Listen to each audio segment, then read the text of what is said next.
L'heure de votre journal de l'Afrique. Soyez les bienvenus à la une de l'actualité. Le Sénégal qui file en finale de la CAN. Les Lions de la Teranga se sont imposés ce soir face au Burkina Faso.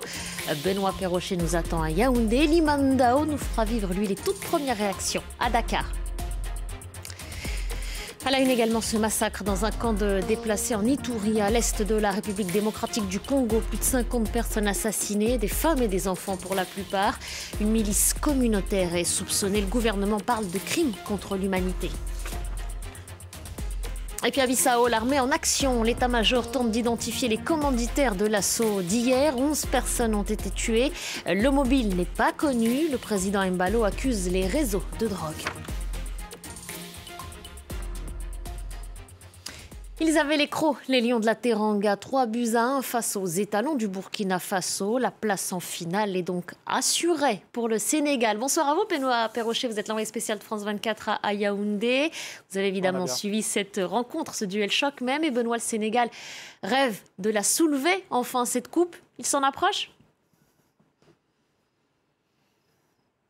Eh bien oui, il s'en approche comme en 2019 où là aussi il s'était qualifié pour la finale en Égypte avant de céder face à l'Algérie. Je vous rappelle que le Sénégal ne compte aucun titre à son palmarès, ce qui peut sembler évidemment une anomalie de l'histoire étant donné la qualité de l'effectif du Sénégal. Les Lions de la Teranga qui sont donc venus à bout ce soir de cette vaillante, de cette courageuse équipe du Burkina Faso dans une demi-finale très fermée avec beaucoup d'engagement physique des deux côtés. Surtout en première période, il y a eu, on va retenir la sortie sur blessure du gardien des étalons, Hervé Kofi, après un contact avec Kouyaté. 45 premières minutes où l'arbitre a accordé 2 pénaltys aux Sénégalais avant de se raviser, et avec raison, et on peut le saluer l'arbitre puisqu'il a été courageux, c'est pas toujours le cas d'un arbitre qui est allé consulter la VAR et qui est donc revenu à chaque fois sur ses décisions. Tout va se jouer finalement en deuxième période, des Sénégalais de retour des vestiaires beaucoup plus tranchants dans leur course, avec beaucoup plus de vivacité, des joueurs qui ont combiné entre eux pour donner plus de rythme. L'ouverture du score du joueur du PSG, Abdou Diallo, suivi de son coéquipier du Paris Saint-Germain, Idrissa Gueye, pour le 2-0. Réduction du score dans la foulée des étalons. Finalement, le Sénégal qui va se mettre définitivement à l'abri à la 87e minute. Je vous le donne en mille, par l'inévitable, évidemment, le meilleur joueur dont on parle tous, Sadio Mané, l'attaquant de Liverpool. Encore une fois époustouflant ce soir. Donc, il a inscrit ce 3e but, mais il avait également adressé la passe décisive pour Gueye sur le 2e but. Le Sénégal qui a désormais rendez-vous dimanche avec la finale. Ce sera au stade Olembe et ils connaîtront leur adversaire demain, le pays hôte, le Cameroun ou l'Égypte. Merci beaucoup Benoît. On a revécu les temps forts de ce match avec vous. On retrouve maintenant direct depuis Dakar Liman Ndao. Bonsoir à vous Liman. On l'entend, je crois qu'on l'entend même, cette ferveur, cette liesse dans les rues de la capitale sénégalaise. L'équipe nationale est acclamée, on l'imagine. Écoutez, j'ai du mal à vous entendre, mais l'ambiance est indescriptible actuellement. Je suis à la place de l'Indépendance. Derrière moi, vous pouvez voir les scènes de liesse. Les Sénégalais sont heureux, très contents de cette victoire. Les célébrations se poursuivent depuis le coup de sifflet final. Jeunes, vieux, enfants, femmes, garçons, tout le monde est sorti dans la rue célébrer cette victoire du Sénégal. Concert de Vuvuzela et des supporters très heureux. Vous pouvez voir derrière moi, autour de moi, ils sont en train de toujours célébrer cette victoire. La victoire a tardé certes à se décider. Il aura fallu attendre la 2e mi-temps pour voir les Lions. J'arrive même plus à m'entendre actuellement. Mais l'essentiel du message est passé. Dakar, en fait, absolument. Dakar, en fait. Mais attention, tout n'est pas complètement joué encore. On vous le souhaite. Merci Elimane, merci à vos supporters. Et puis sachez que le match pour la 3e place sur le podium se jouera finalement ce samedi 5 février à 20h à Yaoundé. Pas dimanche comme prévu initialement, c'est la CAF qui l'a annoncé. La rencontre a été avancée pour ne pas empiéter sur la finale jouée au stade Olembe, justement. Dans l'actualité de ce mercredi aussi, ce massacre en Ituri, dans le nord-est de la République démocratique du Congo. Plus de 50 personnes y ont été tuées à l'arme blanche. Des femmes et des enfants pour la plupart. Leur vie s'est arrêtée dans un campement de fortune, un site pour déplacer. Une milice communautaire est pointée du doigt. La correspondance de Clément Bonnereau. Selon la société civile locale, l'attaque s'est produite aux environs d'1h du matin, mercredi. Un groupe de miliciens a pris d'assaut le camp de Savo, près de la ville de Boulé, muni de machettes et d'armes à feu. L'armée congolaise a donné mercredi un bilan provisoire de 21 morts, mais la société civile ainsi que le Conseil norvégien pour les réfugiés parlent d'environ 60 personnes tuées, dont une majorité de femmes et d'enfants. Le camp abritait plus de 24 000 personnes déplacées.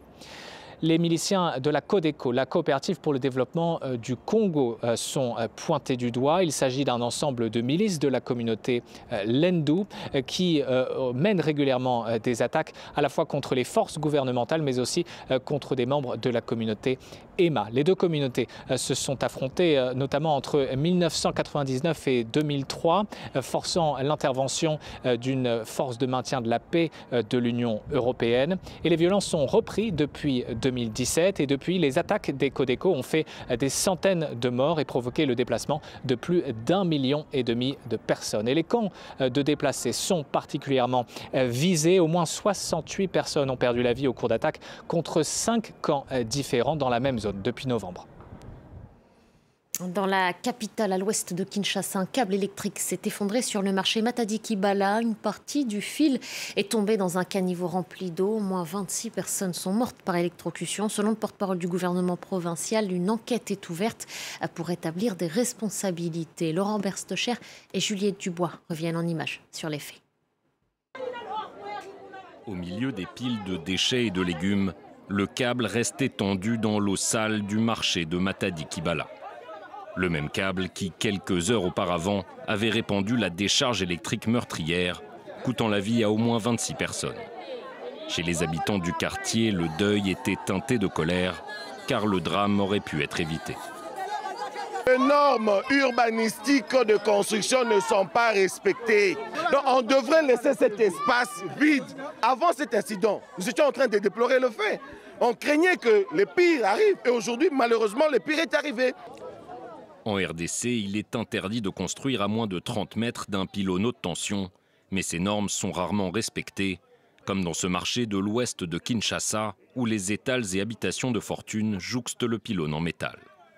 Des amas de déchets y bougent aussi les caniveaux, entraînant des inondations fréquentes au marché, où les vendeurs ont pris l'habitude de travailler les pieds dans l'eau.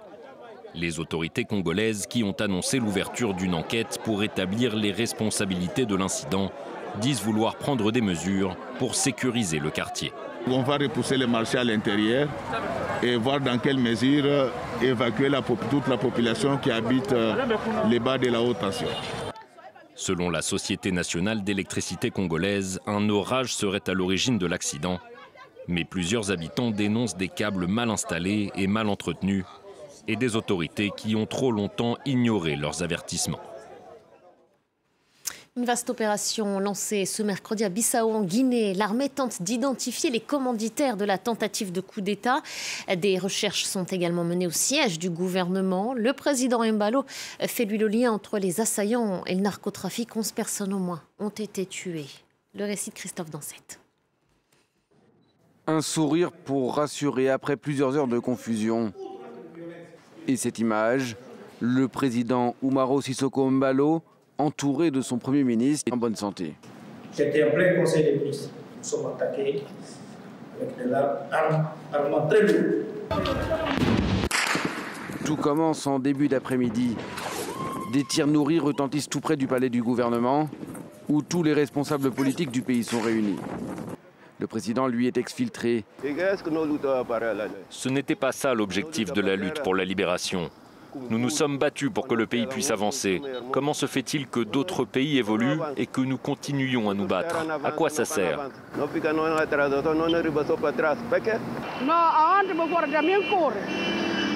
Hier, j'ai pris mes jambes à mon cou quand j'ai entendu les coups de feu. J'ai vraiment couru longtemps. Les jeunes doivent arrêter de faire ce genre de choses. Je veux que cela cesse, une bonne fois pour toutes. Le président affirme qu'il ne s'agit pas d'un coup d'État politique. Ce ne sont pas seulement les militaires qui sont impliqués, mais c'est surtout la lutte contre le trafic de drogue qui en est à l'origine. Parce que la plupart des personnes impliquées sont des personnes inscrites sur la liste d'enquête antidrogue. La Guinée-Bissau a longtemps été considérée comme l'une des plaques tournantes du narcotrafic en Afrique, la porte d'entrée des cargaisons de drogue venues d'Amérique du Sud. Une page désormais tournée, a affirmé le président Embalo sur notre antenne en octobre dernier. L'ONU, l'Union africaine et la CEDEAO condamnent une tentative de coup d'État à l'image de ce communiqué. L'Allemagne s'interroge sur la poursuite de son engagement au Mali. 1500 soldats y sont déployés. Selon Berlin, le dispositif militaire européen doit être réévalué. Les autorités françaises se donnent le temps de la réflexion. Ashreen Verdian. 2 jours après l'annonce de l'expulsion de l'ambassadeur français au Mali, Paris s'interroge sur l'avenir de sa présence militaire sur place. Il y a une rupture politique dans la mesure où ce pays est dirigé maintenant par une junte autoproclamée et qui estime ne pas pouvoir engager un processus démocratique avant 5 ans, puis rupture aussi de ce pays et de la junte au pouvoir avec la communauté internationale, avec les Nations Unies, avec les pays voisins, puis rupture militaire parce que de plus en plus il y a des entraves à notre fonctionnement. Fin 2021, les autorités maliennes issues d'un double putsch disent vouloir rester en place potentiellement 5 années supplémentaires. Décision contraire à leur engagement initial d'organiser des élections fin février 2022. Inacceptable pour la CEDEAO qui prend des sanctions contre le Mali. Bamako estime que Paris est derrière cette décision. Depuis, les tensions ne cessent de s'accentuer. Une détérioration qui concerne aussi les partenaires européens de la France engagés au Mali. On sait que maintenant, pour faire voler leurs drones et leurs hélicos, les Allemands ont besoin d'un accord, d'un préavis de 36 heures. On sait que Bamako a demandé aux Danois de partir et qu'ils sont partis. Les Norvégiens, aujourd'hui, ont dit qu'ils n'allaient plus envoyer de forces vers le Mali. Comme la France, l'Allemagne juge elle aussi que l'engagement des Européens au Mali doit désormais être réévalué. Nous nous félicitons des efforts déployés par l'ONU pour inciter le gouvernement intérimaire malien à rendre le pouvoir aux civils. Si cela ne marche pas, nous devrons évidemment réévaluer notre présence sur place. Mais d'ici là, nous restons en stand-by. Pour l'heure, la France a entamé un redéploiement de ses forces au Sahel. De 5000 aujourd'hui, ces soldats seront 2500 en 2023. Un désengagement progressif qui intervient parallèlement à l'expansion de la présence russe dans la région via les paramilitaires de la société privée Wagner, présente entre autres au Mali. Et puis sachez que la ministre française des Armées, Florence Parly, se rendra ce jeudi au Niger. À Ouagadougou, la reprise du procès des assassins présumés de Thomas Sankara. La Constitution est rétablie, les débats peuvent donc reprendre. Ils avaient été suspendus il y a 2 jours. L'audience de ce mercredi était dédiée aux parties civiles. La parole leur a été donnée. 12 personnes ont pris place dans le box des accusés et une dizaine d'autres suspects comparaissent également, mais pas l'ancien président Blaise Compaoré. Ainsi s'achève votre journal de l'Afrique. Merci à vous de l'avoir suivi. Restez avec nous sur France 24. L'information continue.